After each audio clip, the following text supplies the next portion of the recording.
What is up, guys, and welcome to the 7 levels of fictional gang leaders. In this video, we're ranking gang leaders from the absolute worst to the very best. We're judging them based on how effectively they run their organization, how well they balance violence with strategy, and how long they maintain power without getting killed or arrested. Let's dive in and see which of these fictional gang leaders really deserves the top spot. Level 1. Jax Teller, Sons of Anarchy. Starting at the bottom, we have Jax Teller from Sons of Anarchy. Jax inherited leadership of Sam Crow, and despite having potential, he absolutely destroys everything his father built through pure emotional decision-making. His fatal flaw is that he's constantly torn between what he wants and what the club needs. He reads his father's manuscript about wanting to go legitimate, and instead of keeping that vision to himself and slowly transitioning, he lets it consume him. He makes emotional decisions that get his brothers killed. He starts wars he can't finish. And he constantly wavers between violence and peace with no clear strategy. From a leadership perspective, Jax has the tools. He's respected, he's intelligent, and he understands loyalty. But he wastes all of it by being indecisive and reactive. He gets into bed with the Irish, then betrays them. He works with the Mayans, then goes to war with them. He can't commit to a path, and that indecision bleeds the club dry. By the end, Jax has lost his wife, his best friend, most of his brothers, and he commits suicide by cop because he destroyed everything. That's not leadership. That's self-destruction with a motorcycle. That's why he's at number 1. Unlike Jax, who couldn't make a decision without getting someone killed, you can make a solid choice right now by hitting that subscribe button. No emotional baggage, no internal conflict, just a clean decision that won't end with you driving into a semi-truck. Let's go. Level 2. James Ghost, St. Patrick, Power. At level 2, we have Ghost from Power. Now here's the key difference between Jax and Ghost. Ghost actually builds something functional. He's got a successful nightclub, a legitimate brand, and a clean public image. The problem is, he can't stop sabotaging it with his personal life. Ghost's strength is that he's intelligent and strategic. He understands how to launder money, how to network with powerful people, and how to present himself as legitimate. He's building a club empire while running a drug operation. That takes serious skill and discipline that Jax never had. But here's the problem. Ghost makes everything personal. He's sleeping with a federal prosecutor while running a drug organization. He's beefing with Tommy, his best friend and partner, over emotional issues. He's got enemies in the streets, enemies in his own crew, enemies in law enforcement, and enemies in his personal life. He creates more problems than he solves because he can't separate business from emotion. Ghost represents the gang leader who wants out but can't execute the exit strategy. He's smarter than Jax and actually builds something real, but he's still trapped by his own emotional decisions. He's constantly putting his family and organization at risk for personal desires. That divided identity is what keeps him at level 2. Level 3. Marlo Stanfield, The Wire. At level 3, we have Marlo Stanfield from The Wire. Marlo is ruthless, disciplined, and effective at controlling territory. He takes over West Baltimore through pure violence and intimidation. But his fatal flaw is his narrow vision and his obsession with reputation.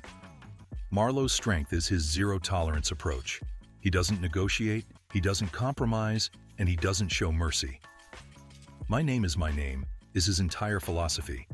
He understands that in the streets, fear equals respect equals control. He eliminates anyone who even thinks about challenging him. That makes him incredibly effective at maintaining power. But here's his limitation. Marlo only thinks about the streets. When Prop Joe and the co-op try to show him real business, cutting territory, moving weight quietly, and avoiding unnecessary heat, Marlo doesn't care. He just wants his name to ring out on the corners. He's willing to go to war over disrespect instead of making money. Marlo is terrifying, but he's also capped. His power ends where the corners end. He never learns how to turn fear into political or financial power. He represents the pure street gangster who's effective in his domain, but has no vision beyond that domain. He can't transition to legitimacy, he can't think politically, and he can't build something that lasts beyond street reputation. That's why he's at level 3. Level 4. Tommy Shelby, Peaky Blinders. Tommy represents the evolution of gang leadership because he understands that real power comes from expansion into legitimate business and political connections. Tommy's genius is his strategic thinking. He takes a street gang and transforms them into a legitimate corporation. He gets involved in horse racing, automobile manufacturing, and export businesses. He becomes a member of parliament. He brokers deals with the IRA, the Italians, and British intelligence. He's playing on multiple boards at once. But it's not just business.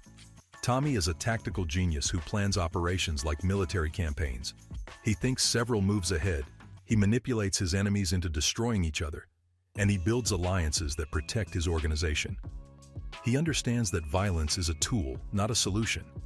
His weakness is his trauma and his tendency to carry everything alone. He doesn't trust easily, and that isolation creates vulnerabilities.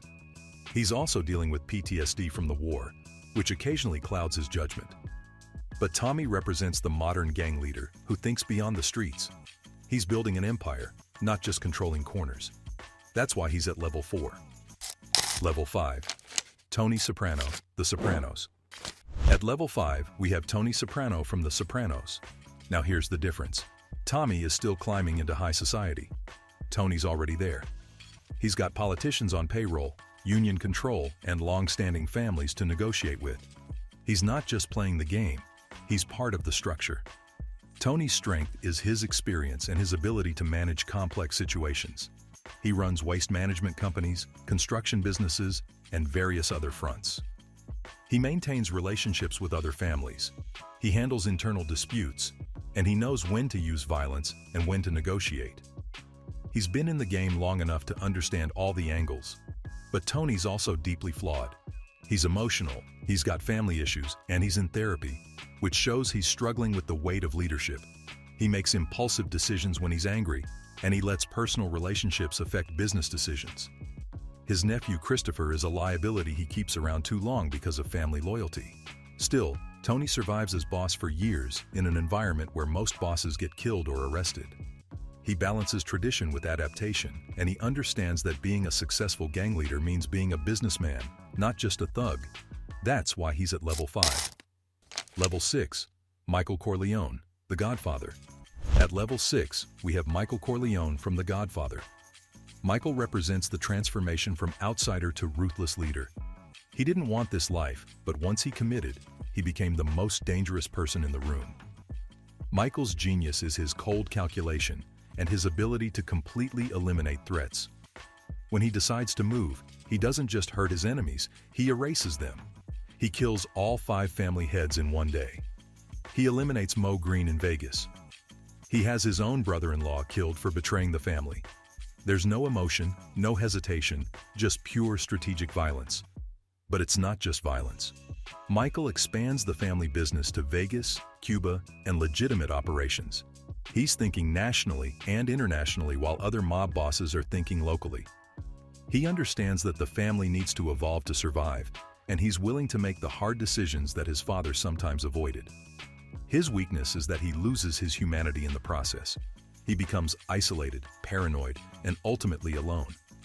But from a pure leadership perspective, Michael is nearly perfect. He transformed the Corleone family into the most powerful criminal organization in America. That's why he's at level 6. Level 7, Vito Corleone, The Godfather. The absolute peak. Vito Corleone represents the pinnacle of gang leadership. He built an empire from nothing as an immigrant and maintained it for decades through the perfect balance of respect, fear, strategy, and genuine relationships. Vito's genius is that he understood power isn't just about violence, it's about making yourself indispensable. He helped people in the community, he solved problems, he created loyalty through genuine favors and respect. People came to him because they trusted him to be fair. That created a power base that violence alone could never build. But it's not just community relations. Vito was a brilliant strategist who avoided unnecessary wars, built alliances with other families, and always thought long-term. He knew when to negotiate and when to strike. He eliminated enemies, but only when necessary and always with precision. He never let emotion drive decisions. Vito also transitioned his family toward legitimacy.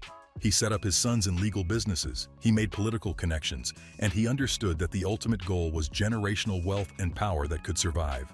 He combined old-world honor with new-world business sense. The man survived for decades in a business where most leaders die young. He built something that lasted beyond him. He commanded respect from everyone, including his enemies. Vito Corleone represents the perfect gang leader, strategic, respected, feared, and successful. That's why he sits alone at level 7. So yeah, most gang leaders in fiction die bloody, paranoid, or broke. Vito built something that outlived him. Let me know in the comments who you think actually ran their world the best. And if you want more worlds broken down like this, you know what to do.